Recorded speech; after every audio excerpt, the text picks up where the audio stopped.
Hello everyone, welcome back to my YouTube channel.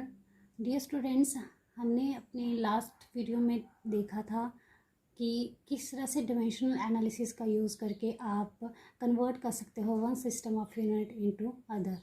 तो आज की इस वीडियो में हम डायमेंशनल एनालिसिस का अनदर यूज़ पढ़ेंगे, that is checking the correctness of the given physical relation. ठीक है, तो आज हम जानेंगे कि कैसे आप पता कर सकते हैं कि कोई फिजिकल रिलेशन आपके पास जो दिया गया है क्या वो डायमेंशनली करेक्ट है या नहीं है। तो इस तरह से हम डायमेंशन एनालिसिस का यूज़ करके उसकी करेक्टनेस का पता लगा सकते हैं। ठीक है, तो चलिए स्टार्ट करते हैं। सो डियर स्टूडेंट्स, अगर आपने चेक करना है कि जो भी आपके पास फिजिकल रिलेशन दे रखा है, फॉर एग्जांपल किस तरह के फिजिकल रिलेशंस होते हैं, कोई भी, जैसे आपने एक पढ़ा है S equal to u t plus half a t square, पढ़ा है ना। ये आपके पास क्या होते हैं, ये आपके पास होते हैं kinematic equation of motion for uniformly accelerated motion. जैसे आपके पास इसी तरह का और रिलेशन इसका आता है v square minus u square equal to 2as, या फिर v equal to u plus a t. तो ये सारे आपके पास क्या है, काइनेमेटिक इक्वेशन ऑफ मोशन है फॉर यूनिफॉर्मली एक्सेलरेटेड मोशन।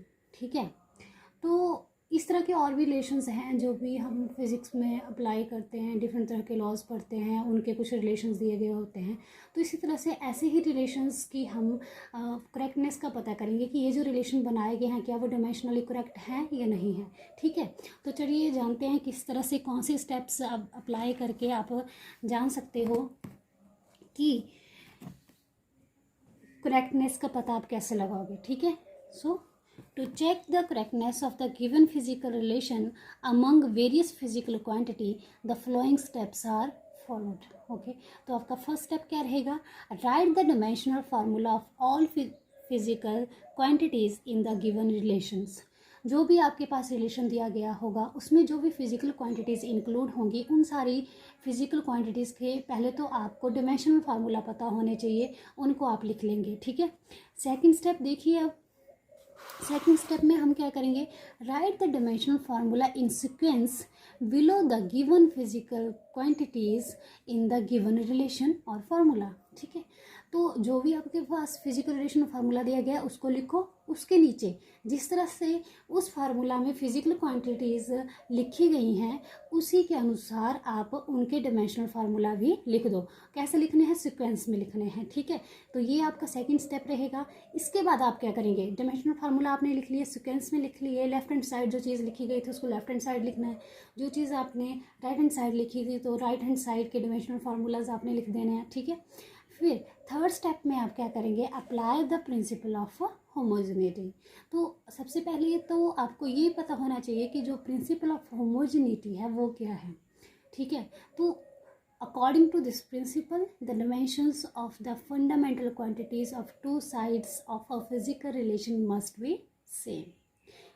तो इट मीन्स कि लेफ्ट हैंड साइड जो भी आपके पास फंडामेंटल क्वांटिटीज़ होंगी या राइट हैंड साइड जो भी आपके पास फंडामेंटल क्वांटिटीज़ होंगी, अगर वो उनकी जो डायमेंशंस हैं वो सेम होती हैं, मतलब लेफ्ट हैंड साइड जो भी आपके पास फिजिकल रिलेशन है उसकी जो फंडामेंटल क्वांटिटीज़ हैं जैसे एम एल टी, या राइट हैंड साइड जो भी आपके पास फिजिकल क्वांटिटी है उसकी जो डायमेंशंस हैं एम एल और टी की जो डायमेंशंस हैं, तो दोनों साइड उनकी जो डायमेंशंस हैं वो सेम होनी चाहिए। ठीक है, तो वो आपके पास क्या होता है, प्रिंसिपल ऑफ होमोजेनिटी।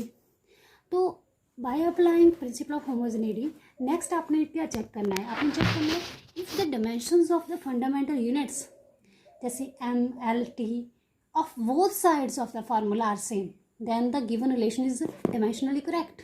और अगर वो जो डायमेंशंस हैं एम एल टी की या जो भी आपके पास फंडामेंटल यूनिट्स हैं उनकी डायमेंशंस अगर लेफ्ट हैंड साइड और राइट हैंड साइड बराबर नहीं होती हैं, इट मीन्स आपके पास जो फिजिकल रिलेशन दिया गया है वो डायमेंशनली करेक्ट नहीं है। ठीक है, तो चलिए अब हम इसका एक एग्जांपल ले लेते हैं और जानते हैं कि कैसे आप किसी भी फिजिकल रिलेशन की करेक्टनेस का पता लगाएंगे। तो हमारे पास एग्जांपल हमने लिया, test the correctness of the relation S equal to u t plus half a t square. ये आपके पास क्या है, काइनेमेटिक इक्वेशन ऑफ मोशन है ना आपके पास, ठीक है। तो इसके हम करेक्टनेस का पता लगाएंगे कि क्या डायमेंशनली करेक्ट है। तो आपने जो जाना था, पहला स्टेप आपने क्या पढ़ा था कि आपने क्या करना है, write the dimensional formula of all physical quantity in the given relation. आपने क्या करना है, जितने भी यहाँ पे फर्स्ट जो इस फिजिकल रिलेशन में जितनी भी डायमेंशनल क्वांटिटी हैं, एस है, यू है, टी है, ए है ना, इन सब की आपने पहले तो डायमेंशनल फार्मूला लिखना है। तो चलिए पहले डायमेंशनल फार्मूला लिख लेते हैं। डायमेंशनल फार्मूला ऑफ एस, ठीक है। एस क्या है आपके पास, डिस्टेंस, ठीक है। तो डिस्टेंस का डायमेंशनल फार्मूला आपके पास क्या आता है, लेंथ एल, ठीक है। इसके बाद आपके पास है यू, यू क्या है आपके पास, वेलोसिटी। तो वेलोसिटी के लिए डायमेंशनल फार्मूला आपके पास क्या रहता है, M naught L T raise to power -1, ठीक है। इसके बाद आ गया टी, टी क्या है आपके पास, टाइम। टाइम के लिए डायमेंशनल फार्मूला आपके पास क्या रहता है, M naught L not T, ठीक है। और एक्सेलरेशन, ये क्या है, एक्सेलरेशन, इसका डायमेंशनल फार्मूला लिख लेंगे। इसके लिए क्या आ जाएगा, M naught L T raise to power -2। तो ये तो हो गया आपका फर्स्ट स्टेप। अब नेक्स्ट स्टेप आपके पास क्या है, write the dimensional formula in sequence below the given physical quantity in the given relation.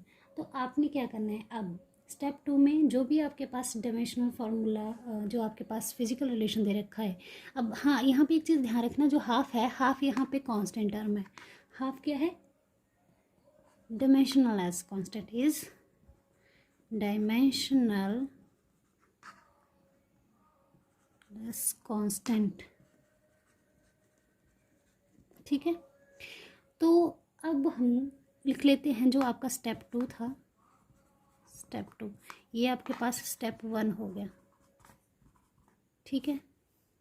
ये आपके पास स्टेप 2। अब देखिए कैसे करेंगे, आपने क्या करना है, जो भी फिजिकल रिलेशन है उसको लिखो, S equal to u t plus half a t square.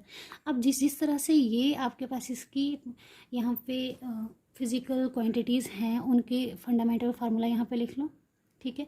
मतलब फंडामेंटल यूनिट्स जो हैं वो इनकी लिख लेनी है, डायमेंशनल फार्मूला इनका चेक करना है, ठीक है। उनका डायमेंशनल फार्मूला लिखो। एस का क्या आ जाएगा आपके पास, एस के लिए आ गया एल, एल भी लिख सकते हो आप, इसको ऐसे भी लिख सकते हो, M naught L T not, है ना। एम नॉट और टी नॉट का तो वैसे भी मीनिंग नहीं रह जाता है ना, सिंपली एल है आपके पास, तो उसको आप इस तरह से भी लिख सकते थे, ऐसे भी लिख सकते हो, जैसे आपने अनदर फिजिकल क्वांटिटीज़ को लिखा था।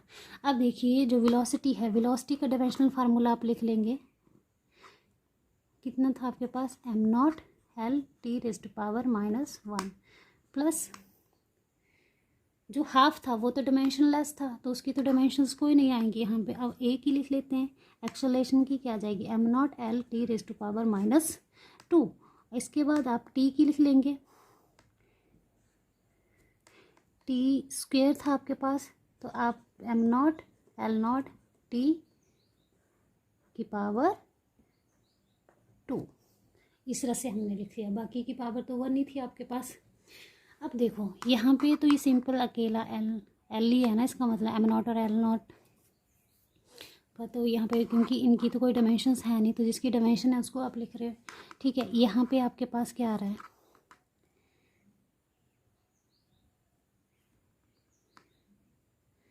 यहाँ पे u था और u के साथ t भी था ना, तो t के लिए डायमेंशनल फार्मूला क्या है, M naught L not T, तो आप यहाँ पे t भी लिख लेंगे साथ में ना, ये हमने नहीं लिखा। तो चलिए नेक्स्ट अब हम क्या करेंगे, इनका डायमेंशनल फार्मूला लिख लेंगे। एस के लिए आपके पास जो डायमेंशनल फार्मूला था उसको लिख लो यहाँ पे, M naught L T not. यहाँ पे तो हमने अकेला टी एल ही लिखा था क्योंकि एम नॉट और टी नॉट ही था, पर अगर आपने इन्हीं की जैसे हमने इनमें एम नॉट एल नॉट इस तरह से लिख लिया था, तो हम इसको भी यहाँ पे लिख सकते हैं इस तरह से। ये आपके पास आ गया। इसके बाद आप यू वेलोसिटी का डायमेंशनल फार्मूला लिख लेंगे, वो क्या आ गया, M naught L T raise to power -1, और इसके साथ में क्या लगा था, टी, तो टी का डायमेंशनल फार्मूला लिख लो, वो क्या जाएगा, M naught L not T, ठीक है। और प्लस अब हाफ का तो होता नहीं है डायमेंशनल फार्मूला, है ना, मतलब ये कांस्टेंट है, डायमेंशनलेस कांस्टेंट। अब आपके पास आ गया एक्सेलेरेशन के लिए, तो क्या आएगा, M naught L T rest power -2। इसके बाद टी के लिए लिख लेंगे M naught L not T rest power, T rest power तो 1 ही है ना, टी, और होल पावर 2। तो इस तरह से हमने सबके डायमेंशनल फार्मूला लिख लिया। आप देखो इसको सॉल्व करते हैं। यहाँ पे देखो, अब आपने क्या करना है, यहाँ पे अप्लाई करना है प्रिंसिपल ऑफ होमोजेनिटी। तो by applying principle of homogeneity, step 3 आपने क्या करना है, अब यहाँ पे देखना है कि दोनों साइड के जो डायमेंशनल फार्मूले हैं, इन जो फंडामेंटल क्वांटिटीज़ यहाँ पे दे रखी हैं, क्या वो इक्वल है या नहीं है। अगर वो इक्वल हैं तो वो ये डायमेंशनली करेक्ट हो जाएगा, और नहीं है तो इनकरेक्ट हो जाएगा। ठीक है, तो आपके पास क्या आ गया यहाँ पे, इसका तो आ गया L E, am not T not की पावर, मतलब किसी भी चीज़ की पावर नॉट हो तो वो तो 1 होती है वैल्यू, 1 इंटू समथिंग उतना ही रहता है ना। सच देख लो। अब यहाँ पे देखो, ये आपके पास आ गया एल टी पावर -1, और साथ में यहाँ पे क्या है, टी, यहाँ पे एल टी -2, और यहाँ पे आपके पास आ गया टी रेज़ टू पावर 2। अब इसको देखो, ये इन्वर्स है, टी इन्वर्स है, सिंपल टी है, तो इसका मतलब है 1/t, तो इससे तो ये टी कैंसिल हो जाएगा, और ये भी टी स्क्वायर है, मतलब इसको आप इसकी पावर जो 2 था, बाकियों की पावर तो है नहीं, आप इस तरह से भी लिखते हो टी पावर 2, तो इसका मतलब है 1/t²। तो एक न्यूमरेटर में टी स्क्वायर आ गया, डिनोमिनेटर में आ गया, ये इससे कैंसिल हो जाएगा। आपके पास यहाँ क्या बच रहा है, यहाँ सिर्फ बच रहा है एल, और ये भी कितना बच रहा है एल, और यहाँ पे भी कितना आ रहा है एल। तो आप देखो, यहाँ पे जितने भी आपके पास यहाँ पे फिज़िकल क्वांटिटीज़ थी, उनका dimensional formula left hand side, right hand side भी जितने भी आपके पास यहाँ पे थे, वो सब क्या है, सेम है। तो since dimensions of the fundamental unit on both side is same, hence equation is dimensionally correct. तो इस तरह से आपने फाइंड आउट कर लिया कि आपका ये जो रिलेशन है वो डायमेंशनली करेक्ट है। इसी तरह से आप कुछ और एग्जांपल्स ट्राई करिए, और आपको क्लियर हो जाएगा कि कैसे आप किसी भी फिजिकल रिलेशन की करेक्टनेस का पता लगाएंगे।